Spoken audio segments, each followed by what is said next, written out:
Right, so hello and welcome back to Books and Things, and welcome to another video, and welcome to Jane Austen July. Today is the 1st of July, which means it is the start of a month-long readathon all about Jane Austen, and therefore today I thought I would show you all of the Jane Austen related books on my shelves.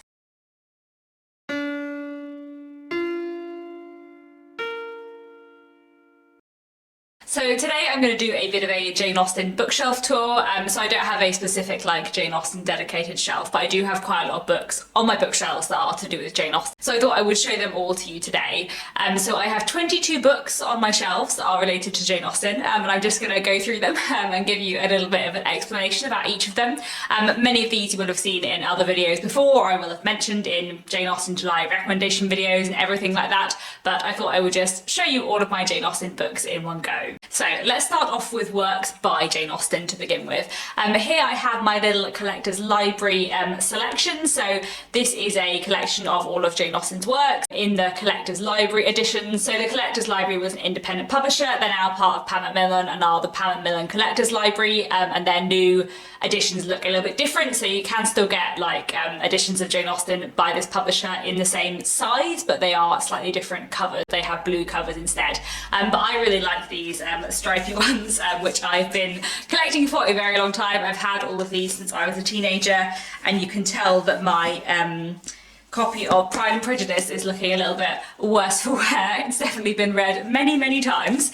I really like these editions. I love the collector's library, and I like also that they are under the cover. They look really pretty, and they've got kind of red and gold, which I really like. So I have all of Jane Austen's books in these editions. I have Pride and Prejudice, I have Sense and Sensibility, I have Northanger Abbey, I have Emma, I have Mansfield Park, I have Persuasion, and I also have this, which is a collection of her juvenilia and unfinished works. So in this edition, which I really, really like, it has her unfinished works, The Watsons and Sanditon, her epistolary novella, Lady Susan, which is wonderful and I highly recommend, and quite a lot of her juvenilia, including her History of England, Jack and Alice, Love and Friendship, and many more. I love Jane Austen's juvenilia. It is excellent fun and I highly recommend it, and this edition is really great. And then I also have a few other bits and pieces of Jane Austen's other works apart from her main novels. I've got this, which is a little edition of Jane Austen's History of England. It's very short, as you can see, and this also includes the illustrations which were done by Jane Austen's sister Cassandra, which is really fun as well. I also have this Penguin Little Black Classic, The Beautiful Cassandra, which is another little collection of Jane Austen's juvenilia, which includes Jack and Alice, which is my favourite piece of her juvenilia, Henry and Eliza, which I also really enjoy, and a few other little bits and pieces as well. I really, really like this, and it's a great way to get into Jane Austen's juvenilia. I love Jane Austen's juvenilia. It is silly and ridiculous and very, very fun, and I highly recommend it. I also have this. This is the Oxford World's Classics edition of Jane Austen's letters, and this is a really great selection with a lot of Jane Austen's letters, which is just wonderful to read. I love reading Jane Austen's letters because you really see her wit there, and also just reading Jane Austen write about the daily little ordinary details of her life, writing to her friends and family is really fun. And I especially love the letters where she's talking about her novels and how she feels about them, and what she's doing editing them for publication. I love all that stuff so much. So I'd highly recommend reading her letters if you haven't, and this is a great collection. Then I also have this, which is very exciting and is going to take up most of the screen.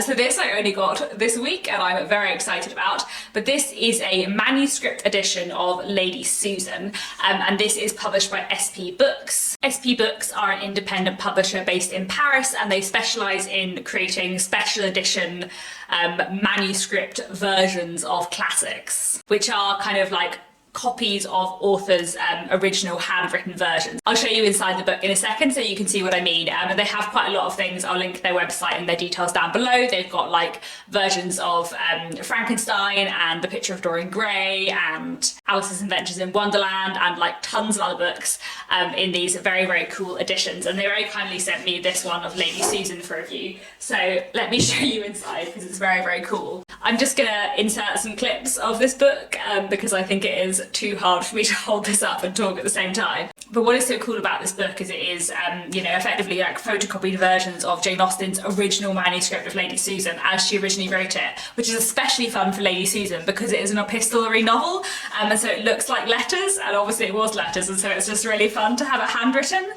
I might try and reread Lady Susan from this version because I think that would be really cool, but at the same time, like, will I be able to read Jane Austen's handwriting? It's so pretty and neat, but also a little bit illegible, but kind of fun. So this is a very awesome, cool version to have. It's also just a really, really beautiful book and a very nice object to have on my shelf. So I'm very excited to own this now, and this is a very lovely thing to have as part of my Jane Austen collection. Next, I have some non-fiction about Jane Austen to show you. First, I wanted to show you this. This is What Matters in Jane Austen by John Mullen.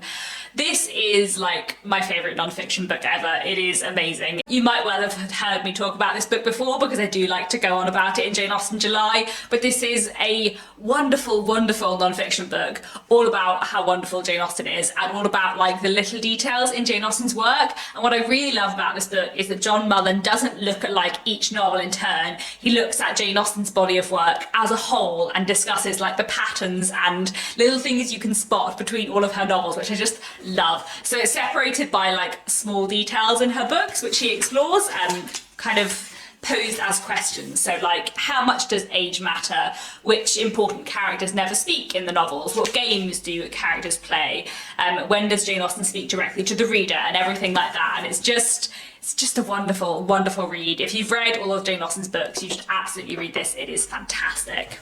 Another book I have that is a work of literary criticism is this. This is Jane Austen Early and Late by Freya Johnson. This is a new addition to me. I haven't read this yet. I only received this week as well, and I was kindly sent a review copy of this by Princeton University Press. This is coming out in September, and this is an academic work about Jane Austen's early work and her late work, the work aside from her main 6 novels, her unfinished works and her juvenilia. And I am massively excited to read this because I love Jane Austen's juvenilia a lot, and I really like her unfinished works, well, more the Watsons than Sanditon, but I really like the work of Jane Austen that we have outside of her main 6 novels, and I'm really excited to hear more about it and hear someone talk about them, because so often those bits of Jane Austen's writing are just really neglected. So I think this should be a really exciting read and one I'm really looking forward to getting to this month. To my surprise, I only actually have one biography of Jane Austen on my shelves. I've read quite a few, but I don't have physical copies of them. I listened to them on audiobook or got them at the library.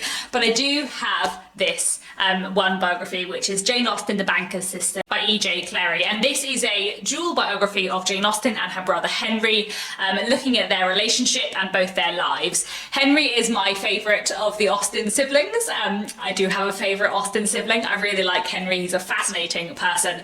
And everything I learn about him always makes me interested in him. So I was really looking forward to reading this book, and I read it for Jane Austen July last year. I mostly really liked this. In general, it was a really interesting book and really fun to have like a dual biography of both of them. There were a few weird bits where the author basically tries to suggest that Jane Austen was slightly in love with her brother with no evidence, which I thought were weird and didn't really belong in this book. But apart from that, it was quite an interesting read. So, you know, a bit of a mixed bag, but there we go. I then have some non-fiction books about Jane Austen's time here. I have Eavesdropping on Jane Austen's England by Roy and Leslie Adkins, which is a really enjoyable popular history book that I would definitely recommend, one I really liked. I also have this, What Jane Austen Ate and Charles Dickens Knew, Fascinating Facts of Daily Life in the 19th Century by Daniel Poole. I didn't love this book. I had kind of mixed feelings about this. I've kept it on my shelves because there were some really interesting bits in it. But in general, I thought it was quite bad at treating the 19th century as all one thing where nothing changed, which is very much not the case. It was a century in which so many things changed. And I also felt like it had quite a lot of stuff in it which I sort of already knew.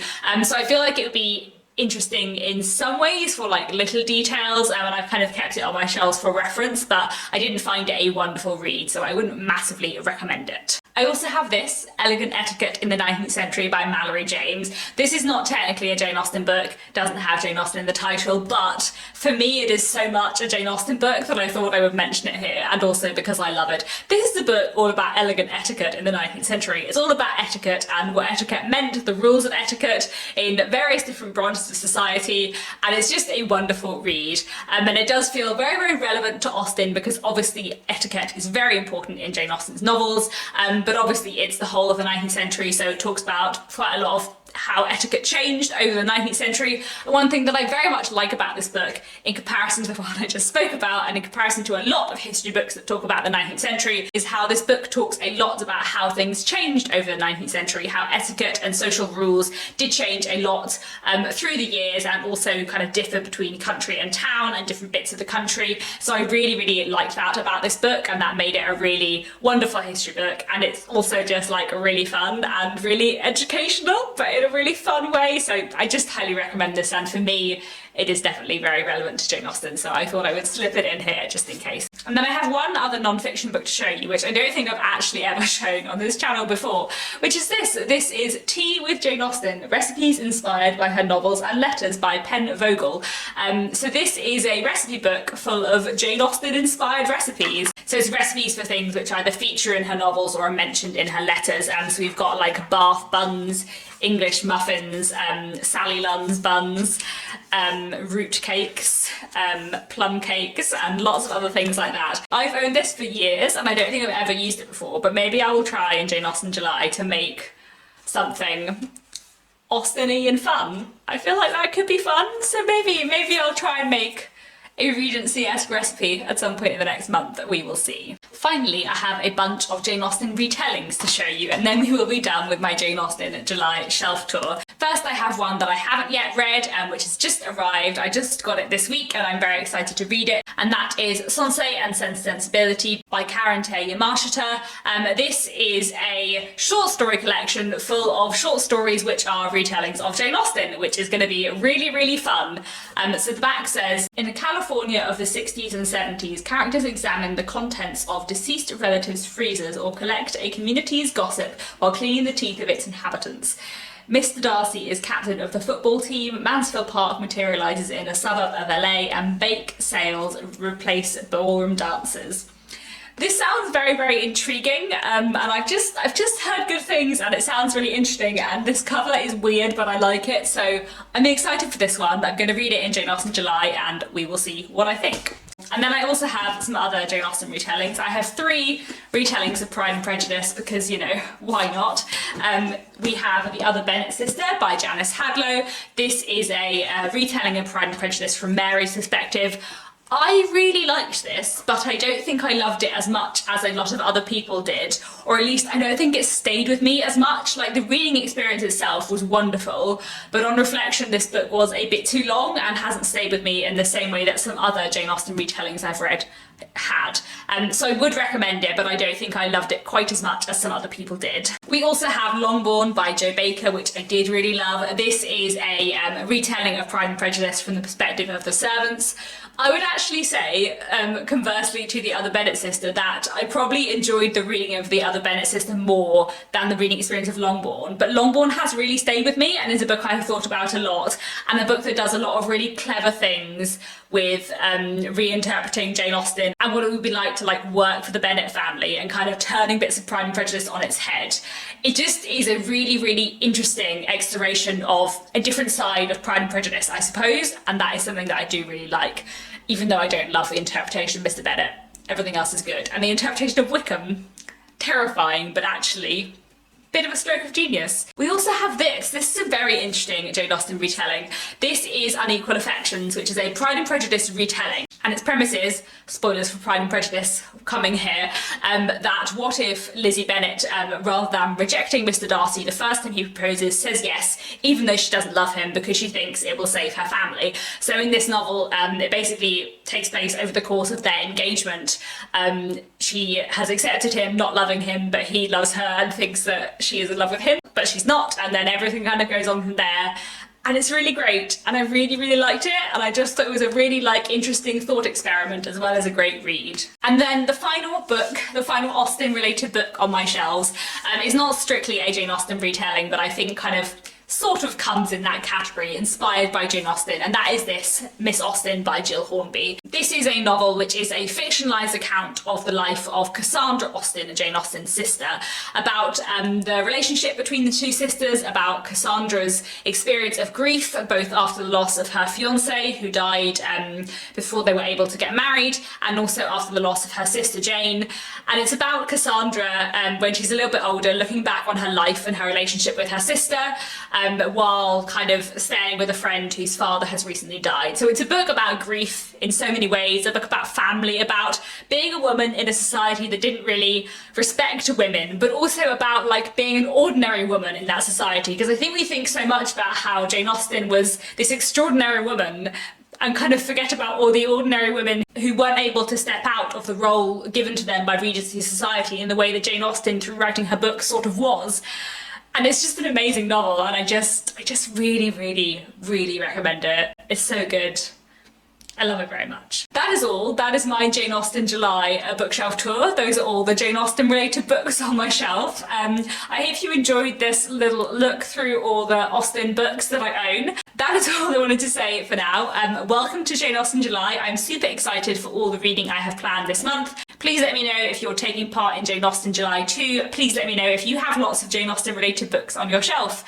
And that's it for now. Thank you very much for watching, and I'll be back very soon with another bookish video.